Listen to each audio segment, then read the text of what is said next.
ده مش موضوعي. ما تعفاش على نفسك يا سيف، ما تنساش انك عامل 3 عمليات في رجلك. اهدى شويه، روح استلم شغلك في غرفه العمليات. يا فندم اروح غرفه العمليات اعمل ايه؟ تكون حالتك اتحسنت شويه وتخلص تاهيل وبعد كده نبقى نتكلم. يا فندم انا لو قعدت على مكتب هموت. انت مستعجل ليه؟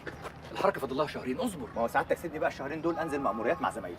اسمع يا سيف، انا ما بعتبرش نفسي رئيسك في الشغل وبس، انا بعتبر نفسي اخوك الكبير وفاهمك. انت عايز تنزل عمليات عشان تجيب طار عمرو، كلنا عايزين نجيب طار عمرو وهنجيبه، لكن اسمح لك انك تنزل عمليات بحالتك دي؟ مالها حالتي يا فندم؟ انا زي الفل والله.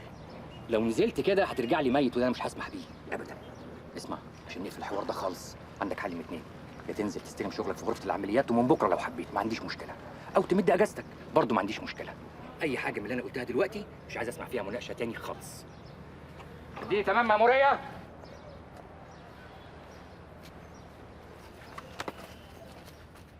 طب ما هو عنده حق يا سيف، ما تنزل الغرفه، مش ده الشغل وده شغل.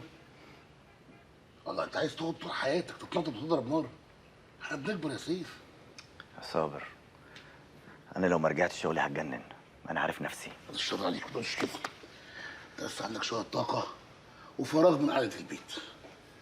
ما تروح النادي فرقع لك كام طلقه، ولا لف التراك، ولا صاحب بتاعك بتاعتك اللي بتضرب فيها ايد ورجل دي فرقع لك 2 3 منهم، يعني فيش شغلك في اي حاجه. يا صابر الهبل اللي انت بتقوله ده، طلق ايه وتراك ايه؟ انا مش هرتاح غير لما اجيب الواد مروان ده. يا سيف، هو انت متخيل انك لما تنزل شغلك خلاص هتبقى نازل مروان بس يعني؟ انت يا ابني ممكن تنزل امين المطار ولا حملات مخدرات، ولا هتقول لا مش نازل انا تخصص مروان. لا، ما انا فاهم الكلام ده كويس، عشان كده جيت لك. انا عايز اشتغل معاك. تشتغل معايا؟ ازاي يعني؟ تعمل ايه؟ افهم بس، دلوقتي انت بتنزل تعس وتلم معلومات عن الواد ده زي ما انت، ما تغيرش اي حاجه.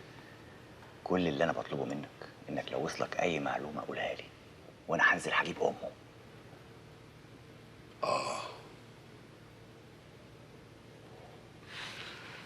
هتنزل لوحدك ولا هتسمح لي اجي معاك؟ وهل المعلومه اللي هوصل لها ممكن ابلغها الاداره ولا دي حاجه تضايقك؟ يا صابر، انا من ساعه لما دخلت بيتك وانت عمال تنمرني. مالك في ايه؟ صاحبك ميت بقاله 6 شهور وانت قاعد على مكتبك ما بتعملوش حاجه. انا جاي اقول اساعدك عشان يجيب حق عمرو.